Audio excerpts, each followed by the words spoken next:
And it boils down to the simplest thing that you can do. And for me, it just started with trying one new thing.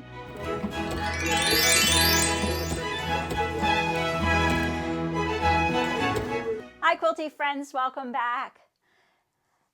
I think when we all look back as quilters, there's always that one thing that really stands out that moved the needle for us as quilters. And today I'm going to share with you 4 things that I did that I feel have had the most impact on my quilting skills.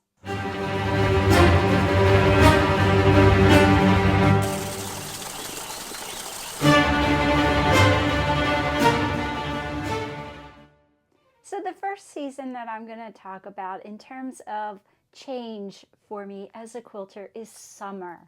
And I took on this little project here. It came as a kit with all the fabric. This was my first experience with reading a quilt pattern. Up until now, I had simply been using a patchwork quilt pattern that I had and making up my own designs.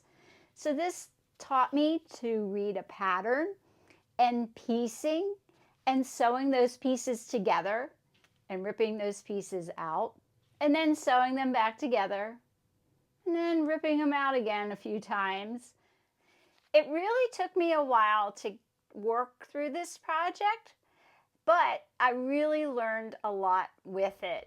And here's what the finished project looks like.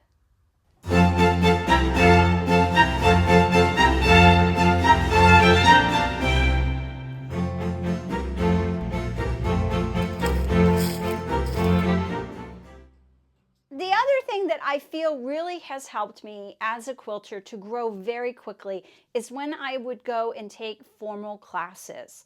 I've taken lots of different classes either at my local quilt shop or at local quilt shows here in my area, and each one I feel has really moved the needle in terms of my skill as a quilter. I learned so much from the teacher and from those taking the class with me. I've taken hand quilting classes, hand piecing classes. I've taken free motion. I've even taken a long arming class. I don't even own a long arming machine. You're probably wondering, well, why? Well, I do aspire to have one day, but what that class really did for me is it helped me get past my fear of using different types of thread and managing the tension when you are quilting with those threads. And all that I was able to transition to my machine that I have here at home. And my last class really helped me hone my binding skills on a curve. And that class was making these cute little quilted sneakers. Now I'll put all the information about these down below if you want to check it out, know more about them, because they are a cute, fun project to do.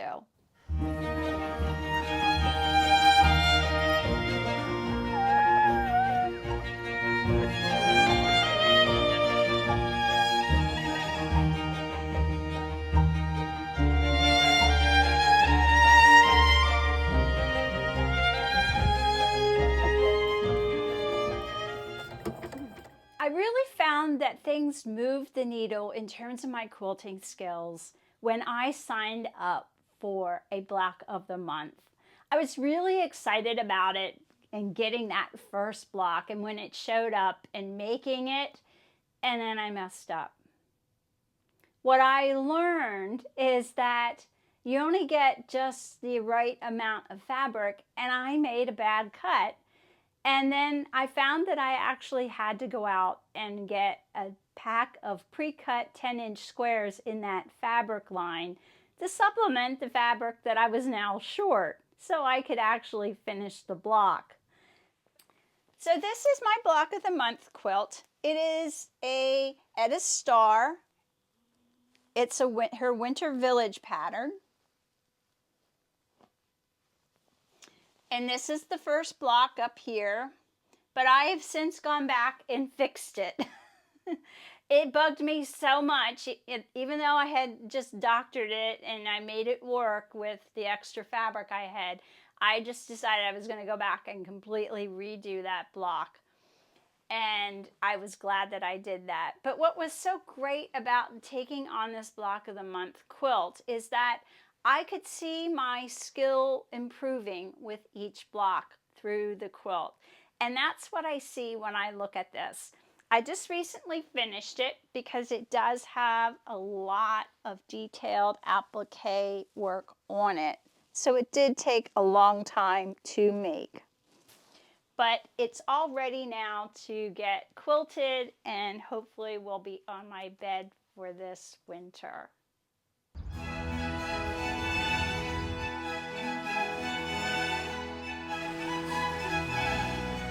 So there were two pattern books that I feel really helped me to change and grow as a quilter. I mean, there are some others out there as well, but these two just seem to stand out significantly to me as a quilter.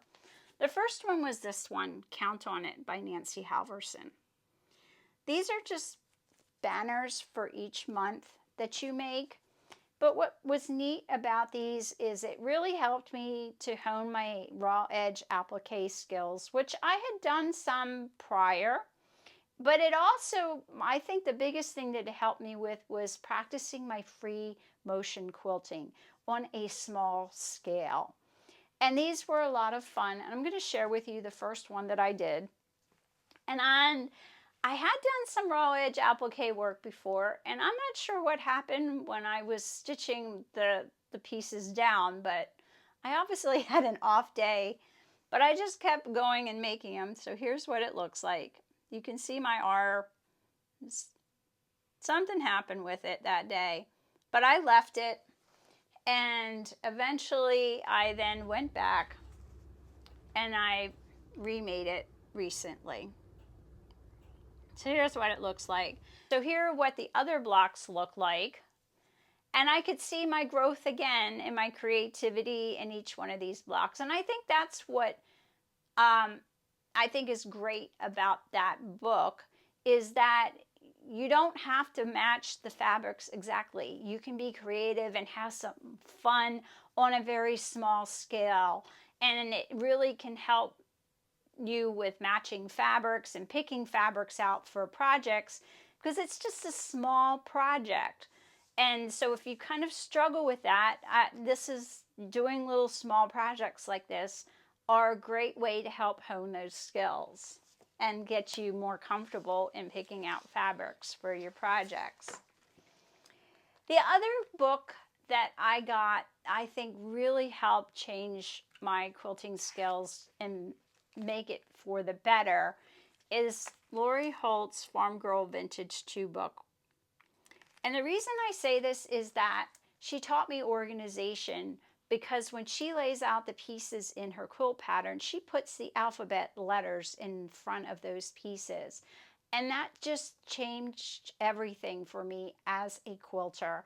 And it really helped me to get organized, and it helped me save from messing up and mismatching my pieces and having to rip things out. No matter the quilting season that you are in, I think by taking on something new and trying something new can really have a big impact on your quilting. And I would love to hear from all of you down in the comments what helped move your quilting skills to the next level. But for now, I wish you all well, and most of all, be quilty.